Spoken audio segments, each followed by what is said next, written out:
Good morning, everybody, and thank you, Eduardo. It's a pleasure being here. Very excited. I actually, for the most part, began my career back in what I like to think is 1977.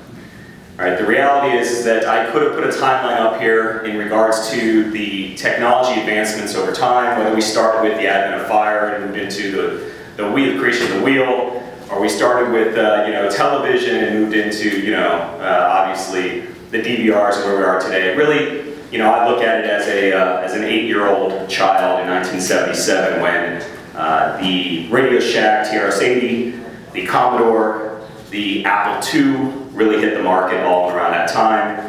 This facet of computer programming, gaming, interactions with individuals was just at its neophyte state.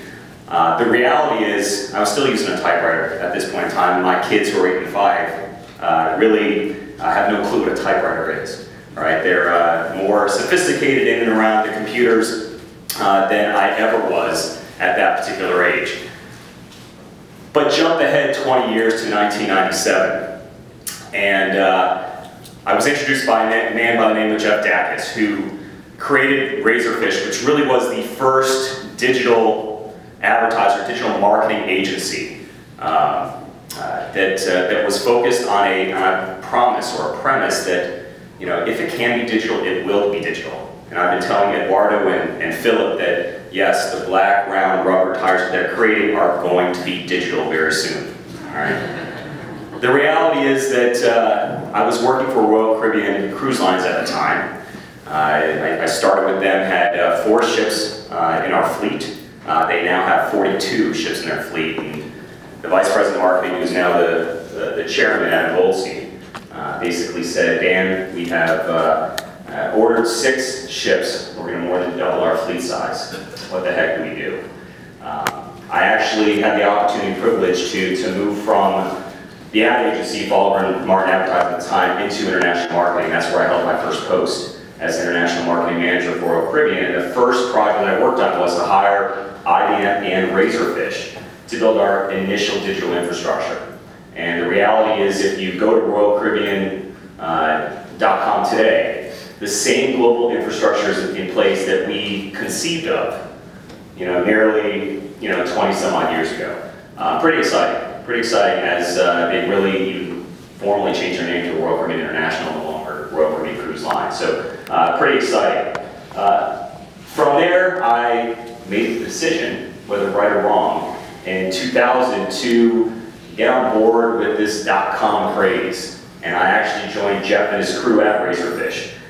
Joined when they had about 3,500 employees. I was there 6 months, and as everyone knows, in 2000 the bubble burst. And I was one of, I want to say, about 100 employees that were left as all the ruckus and craziness occurred over that past year. Since then, the reality is we've grown the business back. We were acquired and merged on several occasions, so it's actually felt like a different business. It started with a holding company that bought really what was the first digital media buying agency of Quantum, known as Avenue A at the time. Brought the two together, Avenue A and Razorfish, which then was purchased by Microsoft, and we were a Microsoft employee for several years. And then 3 years ago, we were purchased by the 3rd largest advertising holding company called Publicis Group, and now have sister relationships with Leo Burnett, Saatchi & Saatchi, as well as digital agencies such as Digitas, and media agencies, Zenithop Media, and Starcom MediaVest, and so forth and so on. And it really begins to show how far digital has come. Right? We were a redheaded stepchild 5 years ago. The reality is we're sitting at the table with management, with executives, and we're starting to begin to talk about digital transformation. And the exciting part is that I myself, and in fact, I was asked this earlier, a client partner, my title, we come from a business and marketing consultancy background. We are not a traditional advertising agency. Yes, we have as many creative minds and account planners in our family, as we do those that come from McKinsey and Bain and Accenture and IBM to really create what I call this mishmash of left brain, right brain, art and science that is required of the digital space. Right? And it's this blend of marketing and technology that really evolves to create experiences for consumers. And so my discussion today is going to be less on the operational sort of mindset and tactical approach to business, which I think you'll get from a lot of the panelists today, and it's more just some of the fundamentals on how I want you to think about digital marketing overall. From a validation standpoint, I had to put this slide up here because we're excited as it relates to sort of advertising in the subject matter expert communities. Advertising Age actually put us on their A list, which is the top 10 global agencies around the world. And we were number 4, and Razorfish was the only digital agency represented in the top 10. So pretty exciting, again, how far digital has come overall. Again, it's going to be interesting next year if we can actually hold that status. So we'll go with the PR while we are today. And you can see we work with clients across the board, right? Both in retail, servicing commerce, the media and entertainment side of business, the manufacturing side of the business. So I'm sure each one of these industries are represented in this room today. I'd be happy to answer questions and talk to all of you after this presentation as necessary. And then first, or obviously to end, we are a global agency. I do have a global background. I spent 15 years in Miami, so my Spanish is awful. I have not been back in the last 5 years, but you know, definitely understand cultural sensitivity and diversity from a business standpoint that's important to being successful today. All right? Why do we have to be successful today? The reality is that the retail industry, Pasta Shop will talk about that. Retail industry was really the ones that led the revolution digitally. The reality is the consumer took over. Right? In today's day and age, you know, consumers are arming and disarming their homes, they're starting their cars from abroad, they're depositing checks without even going to a bank. I mean, it's just amazing what consumers are doing. This is not slowing down. Right? If you look at where we were 7 years ago, Facebook, YouTube, Twitter, Hulu, the iPhone, tablet did not even exist. So who's to tell, with all the prognosticators and all the data that's looking backwards, right, what the next 7 years is going to bring, right? What we do know is that digital, right, and this is a Razorfish study, right, digital changes the opinion from a consumer standpoint of your brand, of consideration of a purchase intent, like it's never done before. And so it's a mandatory that businesses enter the digital medium and enter it in the right way, the way it's meant to be used, right? And we talk about this a lot at our agency, the way it's meant to be used, right? And so I'm going to actually start this conversation a little bit about the brand dynamics of how I personally think about digital. The reality is, and I went to Amazon last night to look up how many books are there on branding and marketing. Right? Somewhere in the neighborhood of 1.8 million books. So you don't need another person up here talking to you about, you know, branding and marketing in, you know, in the digital space, nor to grow globally. But I do want to point out some important things, right, to the group here today. Interbrand does a study every year as it relates to the top global brands around the world, right?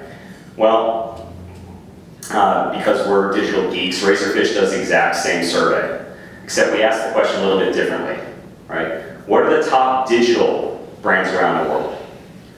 And it uses the exact same methodology as Interbrand, but you can see the results are extremely different, right? The only 2 brands that cross the spectrum, and this is back in October of 2011, would be Google and Apple. And then there's brands on there. It's kind of shocking, right? Some of the folks in this room probably never heard of, right?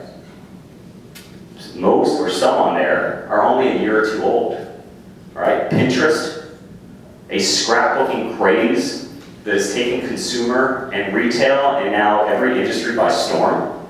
Spotify, which is just a new means to collect and collaborating music, right? Amazon even is reinventing itself. In fact, we're working with our brands now in respect to how to leverage Amazon globally in response to their business model, and we're building brand pages on Amazon. I'll give you an example, Carnival Cruises. So we're not selling Carnival Cruises on Amazon, but we know people are going to Amazon to prepare and buy products for their upcoming cruise.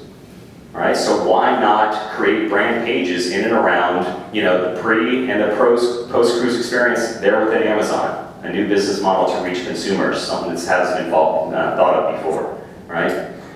Why? Why are these dynamics changing? And we asked this question as it relates to the difference between these. Bridgestone talks about this as the boss. Right? The reality is, and we all know this, the consumer's in charge today. As I said, retail took over, now the consumer took over. They're demanding more, right? And they're demanding it their way. Right? Sounds like an awful Burger King commercial. It is all about people power. Right? The reality is that digital is not meant to be a task-oriented platform. It's meant to build experiences. It's meant to build relationships with consumers on an ongoing basis.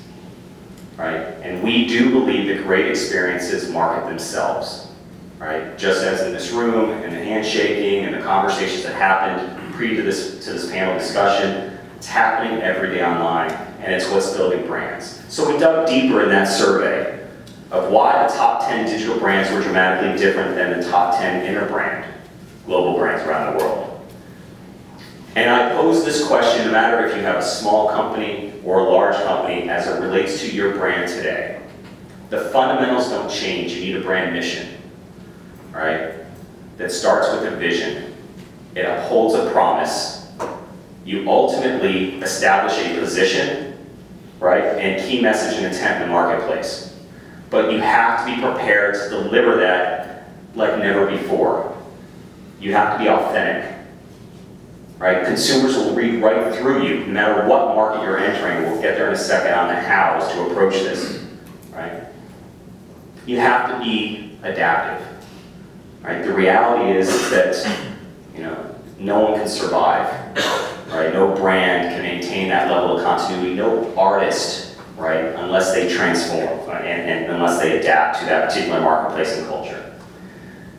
This has kind of been a buzzword, but it's still as relevant today as it is tomorrow. But you have to be relevant. You have to be useful and appealing to your target audience. There's no more one-size-fits-all to the marketplace. Transformative. Does it raise your expectations of the brand? Right. Fresh and immersive. We always have said in marketing, content is king. The reality is, again, it's more important than ever that content is fresh, that it's appropriate and in market with that particular consumer at the right place at the right time, and immersive. Guys, it's okay if it takes longer for consumers within a branded experience, even if it's task-oriented, if they immerse themselves and they lose track of time. You know what? We all don't have that much time on hands, but if they lose track of time, you're doing something right relative to establishing brand connection with consumers. And lastly, we all know the buzz du jour for the last 5 years has been social, social, social. Think about things that consumers want to borrow, they want to share, and they want to contribute to. It's critical to your business. Now there's one key word that is in all of these that I want to point out. And I use the word it to define the brand. And the reality is that when thinking about digital marketing, whether globally or domestically, it should not be thought about as a one-way communication tool, right? And sort of a establishment, right, of your sort of brand platform. It needs to be active, right? It needs to be alive, and it needs to be thought in the form of, yes, sales and marketing, but those that exceed well in digital also think about it as a product and apply product development facets, right? And also as a service mechanism and engine. right? And the ultimate customer relationship tool that allows you to both listen, right, and answer and evolve your business accordingly. So keep all those things in mind as you go forward. I'm most intrigued about the product development side, and it's some of the things that you'll hear from the team today, because the reality is the way brands succeed today is by finding unmet needs in the marketplace, right? And that really is the dynamics of this notion of product development and then effective marketing, right, to be successful. So I wanted to put this up there that the internet is the ultimate data source, right? And I'm sure if you all don't take advantage of it, the reality is you don't need to go anywhere else. You can find most data, most information online. These are a handful of sources that I actually subscribe to and turn to on a regular basis to keep me updated on things that are happening in and around the world. The reality is that from a research and analytics standpoint, most of these are backwards looking. And they'll tell you trends, that have happened and how they've evolved. They don't necessarily all prognosticate going forward. And so I do recommend that you establish, your own qualitative and quantitative research in the marketplace to really help you drive the insights of identifying that unmet need and delivering against it. All right. One of the stats that I wanted to bring to bear here is that, digital maturation or digital maturity in the marketplace is pretty strong. In fact, right now, the growth areas are really in the emerging markets. Right? You'll hear again from some of our panelists as it relates to the markets that they're capitalizing on. But as you're developing a strategy going forward, it's important to be focused and to recognize, are you going to evolve an emerging market? Are you going to, start in a primary market, right? And or, are you going to, focus pan-regionally, right? Or at a language or at a country level? All these things are important because the reality is, again, many times we have a myopic view of international from here in the United States. The entire world is not Google. The entire world does not accept Facebook, right? There are nuances from country to country, from region to region that have to be accepted, have to be addressed, right? And identified, and most critically or dependent, managed, right? So you have to define, who are the people, the resources, the processes, and the budgets that you're going to put against the management of that specific country and region. As it relates to a survey that was done just 3 months ago in regards to managers and things that concern them most as they think globally, right? The top things that come to mind is, first and foremost, the multiple platforms that are out there in managing disparate sites around the world. All right, so as I talked about with the Royal Caribbean example, we established an infrastructure, right, about 15 years ago that ultimately remains solid and true today. The evolution, I'll talk about the evolution of Royal Caribbean in a second, but the reality is most are not on a single infrastructure that allows that efficiency of use and creates staffing and budgetary constraints, right, relative to managing all the different properties online and responding to them in a sales and a marketing and a service type capacity. And then, obviously, you need, again, with this notion of authenticity, all right, as you're going abroad, you need to be respectful of marketing and servicing that specific market in their language as appropriate. And that goes for English as well. Not everyone speaks the same, tongue of English, and we have to be sensitive to that. So, a little bit how I think about sort of baselining digital to grow globally. Right? There's this notion of fixed, flexible, and native. I wanted to keep it simple, right? So it's something that you guys can take away with you, but what I mean by fixed and translation is this notion that it does start with a digital property, more or less an owned property that you have control of, right? And this notion that the first step is to identify what are the brand and operational restraints that you want to fix relative to your business. In the case of the pasta shop, it may be their commerce engine, right? There's not a lot of latitude and flexibility based on cost, right, and processes to change that from market to market, right? And then from there, you want to apply a straight translation, right, relative to that infrastructure or that platform.